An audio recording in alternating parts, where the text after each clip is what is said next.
আসসালামু আলাইকুম। এটিএন বাংলা সংবাদে সবাইকে স্বাগত জানাচ্ছি। আসিফুর রহমান সাগর। শুরুতেই বিআরবি কেবলস সংবাদ শিরোনাম। দেশের আকাশে শাওয়াল মাসের চাঁদ দেখা যায়নি, শনিবার উদযাপিত হবে ঈদ। চাঁদ দেখা কমিটির বৈঠক শেষে ধর্মমন্ত্রী।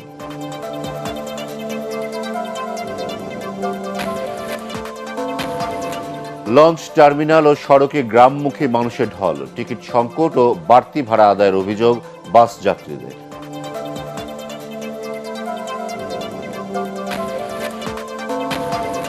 বগুড়া ট্রেনের বগিচ্যুতির ঘটনায় লন্ডভন্ড শিডিউল, 21 ঘন্টা পর উত্তরাঞ্চলের ট্রেন চলাচল, লাইনচ্যুত 9টি বগি উদ্ধার।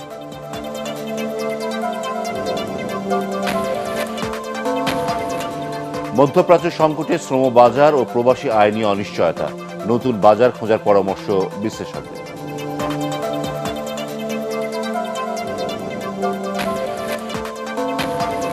এবং ইরানে বিশ্বের সবচেয়ে বড় গ্যাস ফিল্ড উড়িয়ে দেওয়ার হুমকি ট্রাম্পের, ইউরোপ জুড়ে লাগামহীনভাবে বাড়ছে জ্বালানির দাম।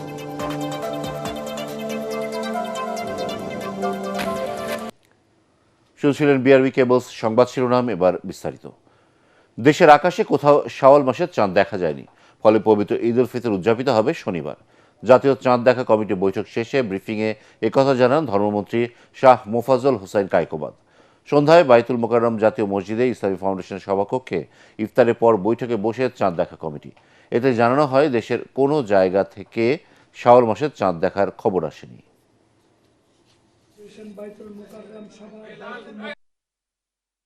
সকল জেলা প্রশাসক, ইসলামিক ফাউন্ডেশনের প্রধান কার্যালয়, বিভাগীয় জেলা কার্যালয় সমূহ, বাংলাদেশ আবহাওয়া অধিদপ্তর ও মহাকাশ গবেষণা দূর অনুধাবন প্রতিষ্ঠান হতে প্রাপ্ত তথ্য নিয়ে পর্যালোচনা করে দেখা গেছে যে বাংলাদেশের আকাশে পবিত্র শাওয়াল মাসের চাঁদ দেখা যায়নি।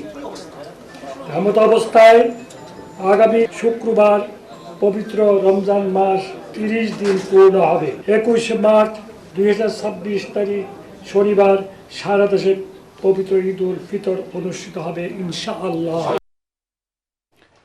এবার জাতীয় ঈদগাহে একসাথে ঈদের নামাজ আদায় করবেন রাষ্ট্রপতি মোহাম্মদ শাহাবুদ্দিন ও প্রধানমন্ত্রী তারেক রহমান। জাতীয় ঈদগাহের সার্বিক প্রস্তুতি পরিদর্শন করে এই কথা জানান স্থানীয় সরকার প্রতিমন্ত্রী মীর শাহে আলম।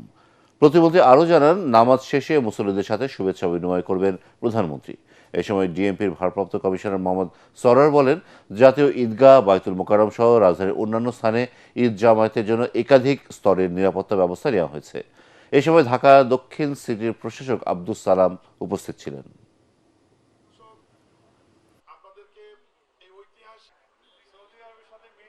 ঈদের নামাজ অনুষ্ঠিত হবে সকাল 8:30টায়। দীর্ঘদিন পর সারা বাংলাদেশে অবাধ, সুষ্ঠু এবং নিরপেক্ষ নির্বাচনের মাধ্যমে বিপুল সংখ্যা গরিষ্ঠতা নিয়ে বিএনপি সরকার গঠনের পর এই প্রথম ঈদ উল ফিতর উদযাপন হচ্ছে। প্রায় 35,000 লোকের জন্য নামাজের ব্যবস্থা আছে, পাশাপাশি মহিলাদের জন্য নামাজের ব্যবস্থা আছে। ঈদের একদিন আগেও লোকজনের সমাগমে সরগরম ছিল দক্ষিণাঞ্চলের প্রবেশদ্বার রাজধানীর সদরঘাট লঞ্চ টার্মিনাল। তবে গত দুদিনের তুলনায় যাত্রীচাপ কিছুটা কম হয় লঞ্চে স্বস্তিতে যেতে পারার খুশি ঘরমুখ মানুষের। যদিও ভাড়া ও ব্যবস্থাপনা নিয়ে রয়েছে মিশ্র প্রতিক্রিয়া। সব অভিযোগ আমলে নিয়ে ঈদযাত্রা উৎসবমুখর করার কথা জানান নৌ পরিবহন প্রতিমন্ত্রী। তরিক ইসলামের রিপোর্ট। দেশের দক্ষিণ অঞ্চলের মানুষের যাতায়াতের অন্যতম গন্তব্য সদরঘাট লঞ্চ টার্মিনাল। ঈদে ঘরমুখ মানুষদের প্রিয়জনের কাছে পৌঁছে দিতে যাত্রী নিয়ে একের পর এক ছেড়ে যাচ্ছে বিলাসবহুল সব লঞ্চ। ঈদের একদিন আগে যাত্রী চাপ কিছুটা কম হওয়ায় স্বস্তিতে যেতে পেরে খুশি লঞ্চ যাত্রীরা। তবে ভাড়া ও লঞ্চের শিডিউল নিয়ে যাত্রীদের রয়েছে মিশ্র প্রতিক্রিয়া। হয়রানি নাই, সবকিছু মুক্ত, ঈদটা উৎসব মুখর মনে হচ্ছে আমার কাছে। নানাবাড়ি, নানা বাসায়। জি, ভালো লাগছে। যাত্রীদের উপস্থিতি এবার খুব বেশি ছিল, গত বছরের চেয়ে এবছর খুবই বেশি ছিল, কিন্তু ঝড় বাদল বৃষ্টিটায় অনেক ক্ষয়ক্ষতি হয়েছে। দর্শক বিচার ওই জায়গায় সাধারণ পাগলি বইতে দেয় না। ট্যাগের যাত্রী হচ্ছে 300 টাকা, সেখান থেকে একজন যাত্রীর কাছ থেকে বিছনা করে 1000 টাকা নেওয়া হচ্ছে। কি যে এই ধরনের দুর্ঘটনা প্রতি বছরই কম বেশি হয়, যদি জেটি সিস্টেম করে নোংর করার যদি সিস্টেমটা করে দেয় তাহলে মনে হয় এই ধরনের দুর্ঘটনা ঘটবে না। এদিকে ঈদযাত্রা নিরাপদ করতে ও যাত্রীদের নির্বিঘ্নে বাড়ি পৌঁছে দিতে সকল প্রস্তুতি নেওয়ার কথা জানালেন নৌ পরিবহন প্রতিমন্ত্রী। গতকালকের একটি দুর্ঘটনা ছাড়া বাকি কোথাও কোনো কমপ্লেইন এখন পর্যন্ত আমরা কোথাও পাই নাই।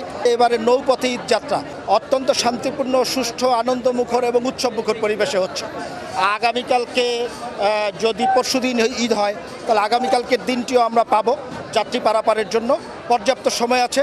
জনসাধারণকে অনুরোধ করব খুব স্থিরভাবে, ধীর স্থিরভাবে, শান্তিপূর্ণভাবে আপনারা যার যার বাড়ি যাবেন এবং নিজের দিকে যত্ন রাখবেন।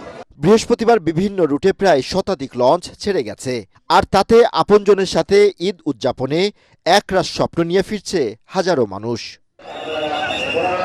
তরিক ইসলাম, এটিএন বাংলা, ঢাকা। প্রিয়জনের সাথে ঈদ আনন্দ কাটাতে শহর ছেড়ে গ্রামে ফিরছেন মানুষ। এবারে ঈদযাত্রায় অনেকের মধ্যে স্বস্তি দেখা গেলেও টিকিট সংকট ও বাড়তি ভাড়া আদায়ের অভিযোগ করেছেন সড়কপথের যাত্রীরা। তারা বলছেন কিছু কিছু বাস নির্ধারিত ভাড়া থেকে বেশি আদায় করছে, আর যারা অগ্রিম টিকিট সংগ্রহ করেননি টিকিটের জন্য লম্বা লাইনে অপেক্ষা করতে হয়েছে তাদের। অনেকে দূর গন্তব্যে যাচ্ছেন লোকাল বাসে চড়েও। বিস্তারিত জামিল হাসান শান্তর রিপোর্টে। ঈদের ছুটিতে শহর ছাড়ছেন ঘরমুখী মানুষ। গত দুদিনের তুলনায় বৃহস্পতিবার যাত্রীর চাপ কিছুটা কম, তবে অগ্রিম টিকিট সংগ্রহ করতে না পারায় কাউন্টারগুলোর সামনে টিকিট নিতে দীর্ঘ লাইন ছিল যাত্রীদের। কোনো কোনো পরিবহনে নির্ধারিত ভাড়ার চেয়ে দ্বিগুণ নেওয়া হচ্ছে বলে অভিযোগ যাত্রীদের। 350 চাই, 300 টাকাটা চাই। আমরা আগে আসা যাওয়া করেছি 180 টাকা, 150 টাকায় গেছি, এখন ভাড়া চাই ডবল। তাহলে আমরা কি করে যাব? আমি যাব হচ্ছে কুড়িগ্রাম, আরবি ট্রাভেলসের কাছে আসলাম। এরা হচ্ছে 1200 টাকা মালিক চালান, একদম উঠলে ওঠেন না উঠলে নাই। 180 টাকা করে আগে ছিল, এখন ঈদের বাজার রাতের চাপ, এখন বলতে 300 টাকা, তারপরে গাড়ি নাই। টিকিট হচ্ছে 180 টাকা, 180 টাকা টিকিট 400 টাকা করে চাইতেছে। নরমালি 180 টাকা ভাড়া, এখন 400 টাকা বলতেছে এরা। এছাড়াও সিটি সার্ভিসের লোকাল বাসগুলো রুট পারমিটের পরোয়া না করে উত্তরবঙ্গের বিভিন্ন জেলায় যাত্রী বহন করছে। ভাড়াও নেওয়া হচ্ছে ইচ্ছে মতো। আপনাদের কি ওই রুটের বাস? না না, আমরা ঈদ উপলক্ষে যাচ্ছি। পুলিশ কিছু বলে না? এই যে আপনার যে রোডের গাড়ি 180 টাকা ভাড়া, সে 500 টাকায় যাইতেছে। আমাদের বাইরে টিকিট বিক্রি করার কোনো সিস্টেম নেই। অনলাইনের টিকিট আমি এক কাউন্টার ছাড়া কাউন্টার বেঁচে টিকিট বিক্রি করার কোনো নেই, সিস্টেমই নেই। এদিকে রুট পারমিট না থাকা ও অতিরিক্ত ভাড়া আদায় সহ বিভিন্ন অনিয়মের বিরুদ্ধে বাস টার্মিনালগুলোতে অভিযান পরিচালনা করছে বিআরটিএ। অভিযুক্তদের বিরুদ্ধে জরিমানা সহ বিভিন্ন ধরনের ব্যবস্থা নেওয়া হচ্ছে। যে গাড়ির যে রুটে রুট পারমিট নাই সেই গাড়ি সেই রুটে চলাচল করার সুযোগ নাই। আমরা সেই ব্যাপারে কিন্তু আমাদের হাইওয়ে পুলিশ, আমাদের ট্রাফিক পুলিশ সহ বিভিন্ন পয়েন্টে এক্সিকিউটিভ ম্যাজিস্ট্রেট কিন্তু কাজ করছেন। আমরা সে ব্যাপারে যদি কোনো সত্যতা পাওয়া যায় আমরা সে ব্যাপারে আইনগত ব্যবস্থা নেওয়ার ব্যাপারে বদ্ধপরিকর। দু একটি বিচ্ছিন্ন ঘটনা ঘটলেও এবার মোটামুটি স্বস্তিতে বাড়ি ফিরছে ঘরমুখী মানুষেরা। শিডিউল বিপর্যয় এবং অতিরিক্ত ভাড়া নেওয়ার কিছু কিছু অভিযোগ রয়েছে যাত্রীদের। ঈদ উদযাপন করে সকলেই আবার স্বস্তিতে কর্মমুখী এই শহরে ফিরে আসবে, এমনটাই প্রত্যাশা সকলের। জামিল হাসান শান্ত, এটিএন বাংলা, ঢাকা।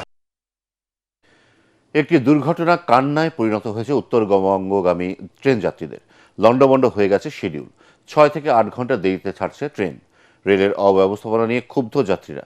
এদিকে বগুড়া সান্তাহারের ট্রেন দুর্ঘটনায় নীলসাগর এক্সপ্রেসের চালক ও সহকারীকে সাময়িক বরখাস্ত করা হয়েছে। তদন্তের মাধ্যমে দোষীদের বিরুদ্ধে ব্যবস্থা নেওয়া হবে বলে জানিয়েছেন রেল প্রতিমন্ত্রী হাবিবুর রশিদ হাবিব। রিপোর্টে জানাচ্ছেন মাহবুব কবির চপল।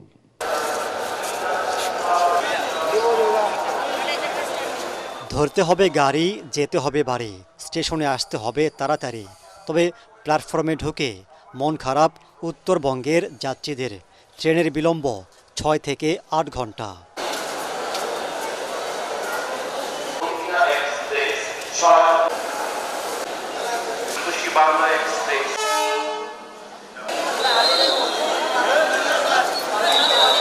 পাঁচ ঘন্টা দেরি করে নীলসাগর এক্সপ্রেস প্ল্যাটফর্মে ঢুকতেই ট্রেনে উঠতে হুড়োহুড়ি।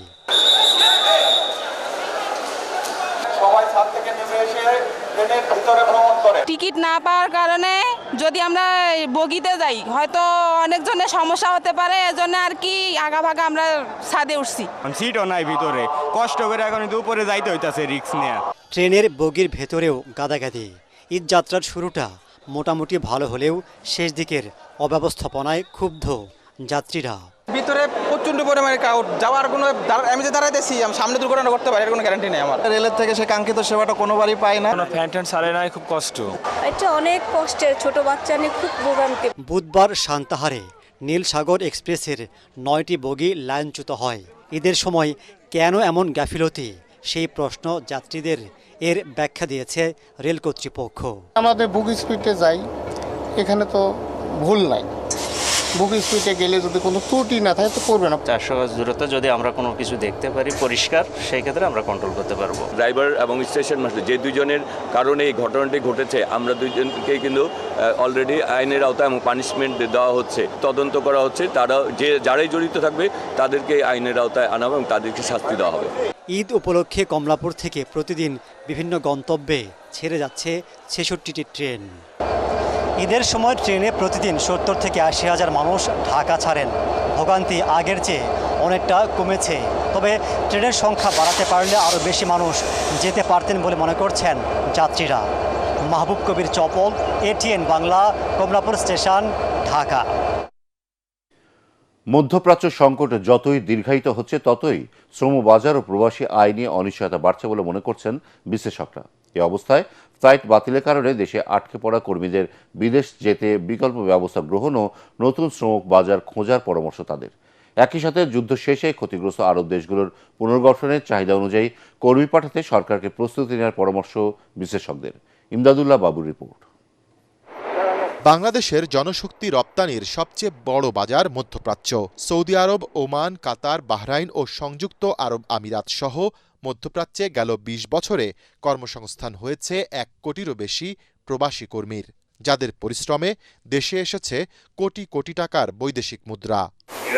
তবে ইরান এবং যুক্তরাষ্ট্র ও ইসরায়েল জোটের যুদ্ধ অনিশ্চয়তায় ফেলে দিয়েছে বাংলাদেশের এই রমরমা শ্রমবাজারকে। রেমিটেন্স প্রবাহের ক্ষেত্রে সামনের দিনগুলোতে কিছুটা হলে অনিশ্চয়তা তৈরি হতে পারে। যারা সেখানে আছেন তারা এক ধরনের অনিশ্চয়তার কারণে যে পরিমাণে তারা প্রেরণ করেন সেটা নাও করে কিছু তাদের হাতে দীর্ঘমেয়াদে তারা রেখে দিতে পারেন। প্রায় 1.5 লাখ বা আরও বেশি বাংলাদেশি মাইগ্রেন্ট যারা বিদেশে গিয়ে রেমিটেন্স পাঠাতে পারতেন তারাও আসলে আটকা পড়েছেন, এবং সেটা তাদের পরিবারের জন্য একটা দুশ্চিন্তার কারণ। ঋণ করে টাকা দিয়ে ফেলেছেন কিন্তু এখন পর্যন্ত সেই অর্থ প্রেরণের কোনো সুযোগ পাচ্ছে না। শ্রমবাজার বিশ্লেষকদের মতে প্রবাসী আয় নিয়ে আপাতত দুশ্চিন্তা না থাকলেও দিন দিন বাড়ছে এসব দেশে কর্মী পাঠানো নিয়ে শঙ্কা। এই 15 তারিখ পর্যন্ত আমাদের রেমিটেন্সের প্রবৃদ্ধির হার 47%। আমাদের শঙ্কার জায়গাটা হচ্ছে যদি এই যুদ্ধ দীর্ঘায়িত হয়, যদি আমাদের কর্মীরা সেখানে চাকরি হারায়, যদি আমাদের নতুন কর্মীরা যেতে না পারে, তখন ভবিষ্যতে একটা চ্যালেঞ্জ তৈরি হতে পারে। এখন দীর্ঘদিন থেকে ব্যাংকগুলো বন্ধ। যে অভিবাসী কর্মীরা তারা যদি ব্যাংকের মাধ্যমে লিগ্যাল প্রসেসে তাদের রেমিটেন্স পাঠাতে চায় তারা কিন্তু পাঠাতে পারবে না। এক্ষেত্রে কিন্তু হুন্ডিকে উস্কে দেওয়া হবে। ব্যাংকগুলো এই সহযোগিতা করবার কোনো সুযোগ আছে কিনা, যে এই সময় যদি কোনো রেমিটেন্স আসে সেই রেমিটেন্স বিশেষ ব্যবস্থাপনায় তারা সেই কর্মীর আত্মীয়স্বজনের কাছে পৌঁছে দিবে। যদিও এই অস্থিরতা ও শঙ্কার মাঝেও মধ্যপ্রাচ্য ঘিরে নতুন সম্ভাবনা দেখছেন তারা। যুদ্ধ পরিস্থিতি যখন একটা শিথিল অবস্থায় আসবে, সুযোগ তৈরি হবে আরও কর্মী নেবাকে। সেখানে কনস্ট্রাকশন করা লাগবে, সেখানে এই কয়দিন যে কাজ বন্ধ ছিল সেই কাজগুলো করা লাগবে। ওই সুযোগটা কাজে লাগানোর জন্য আমাদের প্রবাসী কল্যাণ মন্ত্রণালয় ইতিমধ্যে কাজ শুরু করেছে। অতি দক্ষ কর্মী আমরা কীভাবে পাঠাতে পারি, আমরা কীভাবে একজন ভালো কার্পেন্টার পাঠাতে পারি, একজন প্লাস্টারার পাঠাতে পারি, একজন ওয়েল্ডার পাঠাতে পারি, একজন ফ্লকলিফট ড্রাইভার পাঠাতে পারি, তাহলে কর্মী প্রেরণের যে ঘাটতি ছিল সেই ঘাটতিটা আমরা পুষিয়ে নিতে পারবো। নতুনভাবে যারা যাচ্ছেন তাদের যাবার ব্যবস্থাটি করে দেওয়া, এবং এক্ষেত্রে প্রয়োজন বোধে এয়ারলাইনগুলোর সঙ্গে বিশেষ আয়োজন করা বা ভাড়া করা বিমানেও যদি তাদেরকে পাঠিয়ে দেওয়া যায় সেটা দেখা। একই সাথে প্রবাসী কল্যাণ মন্ত্রণালয় তাদের আসলে সংশ্লিষ্ট জিসিসি কান্ট্রিগুলোর সঙ্গেও যোগাযোগ রাখা, কি ধরনের কাজের সুযোগ রয়েছে, পূর্ব প্রস্তুতি থাকলে যখনই এই দেশগুলো ওই ধরনের কোনো সংস্কার কার্যক্রমে হাত দেবে যাতে দ্রুত বাংলাদেশ সেই অনুযায়ী রেসপন্স করতে পারে। মধ্যপ্রাচ্যে সংকটের মধ্যেও গত 15 দিনে দেশে প্রবাসী আয় এসেছে 221 কোটি মার্কিন ডলার। ইমদাদুল্লাহ বাবু, ATN বাংলা, ঢাকা। এবার ইরান আমেরিকা যুদ্ধ প্রসঙ্গ।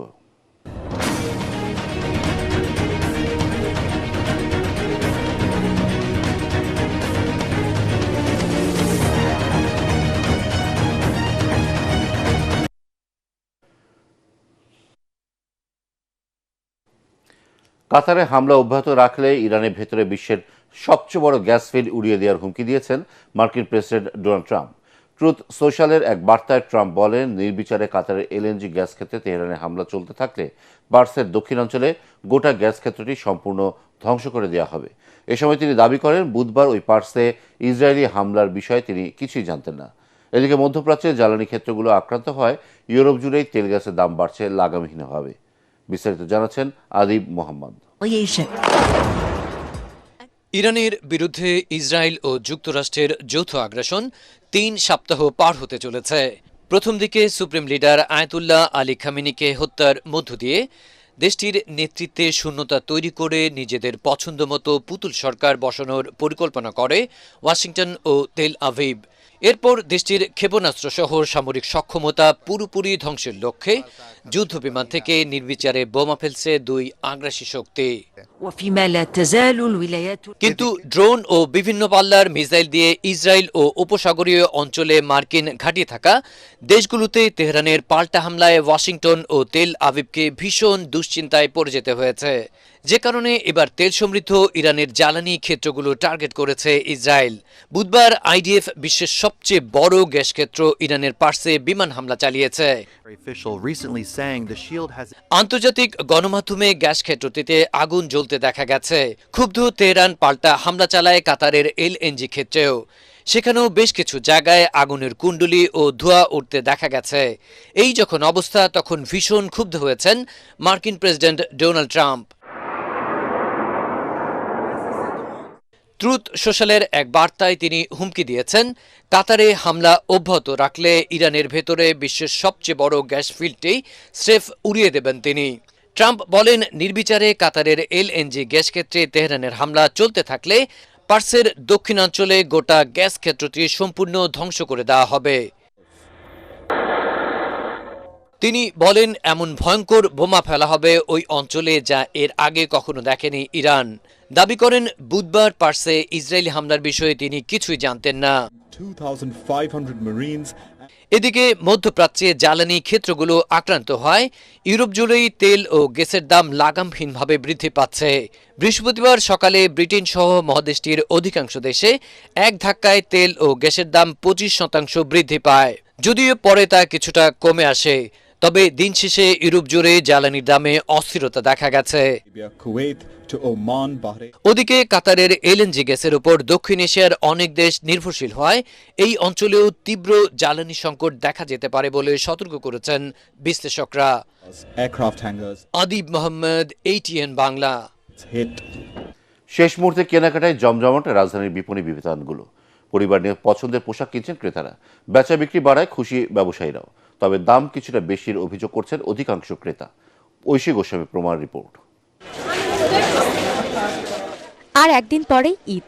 যে কোনো উৎসবের বাড়তি আনন্দ বয়ে আনে কেনাকাটা। তাই নিজের ও পরিবারের সদস্যদের পছন্দের পোশাক কিনতে রাজধানীর নিউ মার্কেটে ক্রেতাদের উপচে পড়া ভিড়। দাম সাধ্যের মধ্যে হওয়ায় বেশিরভাগ ক্রেতা ভিড় করেন নিউ মার্কেটে। তবে এবারে দাম কিছুটা বেশি বলে জানান ক্রেতারা। সব জিনিসেরই দাম বেশি, এই কারণে কেনাই যায় না। নিছি ওই যে বাচ্চার জন্য আপনার নিছি টপস আর এক প্যান্ট আলাদা আলাদা। বড় বোন যা কিনে দেব, মা যা কিনে দেব তাতেই দাম বেশি। পোলা প্যান্টের কাপড় চোপড় অনেক বেশি, তারপরও কিনা লাগছে। তুলনামূলকভাবে আকাশচুম্বী, আমাদের স্বাদ এবং সাধ্যের বাইরে। তারপরও যতটুকু সাধ্যের ভিতরে আছে চেষ্টা করতেছি। বাচ্চার জন্য মোটামুটি আগে কেনা শেষ, তারপর আজকে আসছি টুকিটাকি কেনার জন্য। তো মেয়ের জন্য জামা নিলাম আর ছেলের জন্য টুকিটাকি কাপড় নিছি। আছে মোটামুটি নিজের আয়ত্তের মধ্যেই আছে, তেমন এই হয়নি।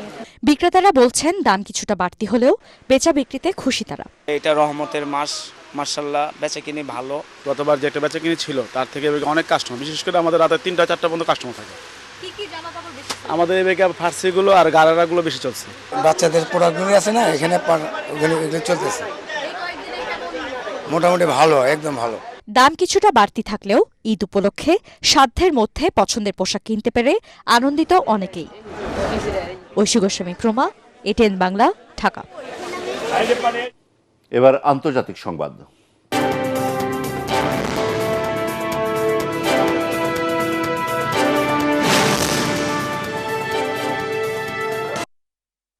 মধ্যপ্রাচ্য যুদ্ধের মধ্যে যুক্তরাষ্ট্রের রাজধানী ওয়াশিংটন ডিসির একটি গুরুত্বপূর্ণ সামরিক ঘাঁটিতে অজ্ঞাত ড্রোন শনাক্ত করা হয়েছে, যেখানে দেশটির পররাষ্ট্রমন্ত্রী মার্কো রুবিও ও প্রতিরক্ষামন্ত্রী পিট হেগসেথ বসবাস করেন।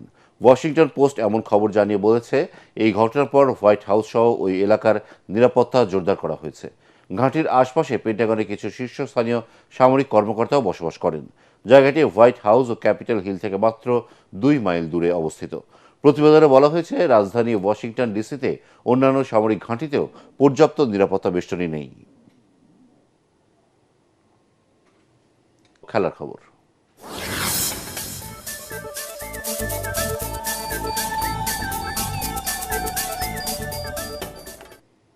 বিশ্বজয়ী লিওনেল মেসিকে অধিনায়ক করে গুয়াতেমালার বিপক্ষে প্রীতি ম্যাচের জন্য 28 সদস্যের দল ঘোষণা করেছে আর্জেন্টিনা। বুয়েন্স এইরেসে আগামী 31শে মার্চ গুয়াতেমালার মুখোমুখি হবে লিওনেল স্কালোনির দল। দোহায় স্পেনের বিপক্ষে ফিনালিসিমা ম্যাচ বাতিল হওয়ার পর এই প্রীতি ম্যাচ খেলার সিদ্ধান্ত নেয় আর্জেন্টিনা ফুটবল অ্যাসোসিয়েশন। প্রথমবার দলে জায়গা পেয়েছেন টমাস পালাসিওস এবং গ্যাব্রিয়েল রোহাস। লেফট ব্যাক মার্কোস অকুনাকেও ফেরানো হয়েছে আর্জেন্টিনা দলে। চোটের কারণে দলে জায়গা পাননি Giovanni Lo Celso, Lisandro Martinez এবং লাউতারো মার্টিনেজ। শেষ করার আগে বিআরবি কেবলসের সংবাদ শিরোনাম আরও একবার। দেশের আকাশে শাওয়াল মাসের চাঁদ দেখা যায়নি, শনিবার উদযাপিত হবে ঈদ। চাঁদ দেখা কমিটি বৈঠক শেষে ধর্মমন্ত্রী।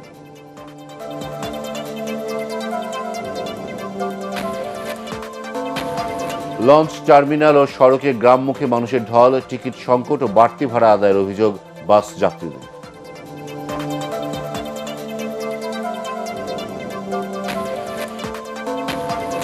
বগুড়া ট্রেনের বগিচ্যুতির ঘটনায় লন্ডভন্ড শিডিউল, 21 ঘন্টা পর উত্তরাঞ্চলের ট্রেন চলাচল, লাইনচ্যুত 9টি বগি উদ্ধার।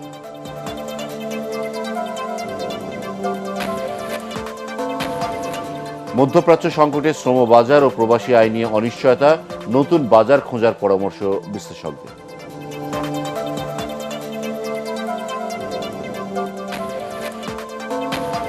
এবং ইরানে বিশ্বের সবচেয়ে বড় গ্যাস ফিল্ড উড়িয়ে দেওয়ার হুমকি ট্রাম্পের, ইউরোপ জুড়েই লাগামহীনভাবে বাড়ছে জ্বালানির দাম।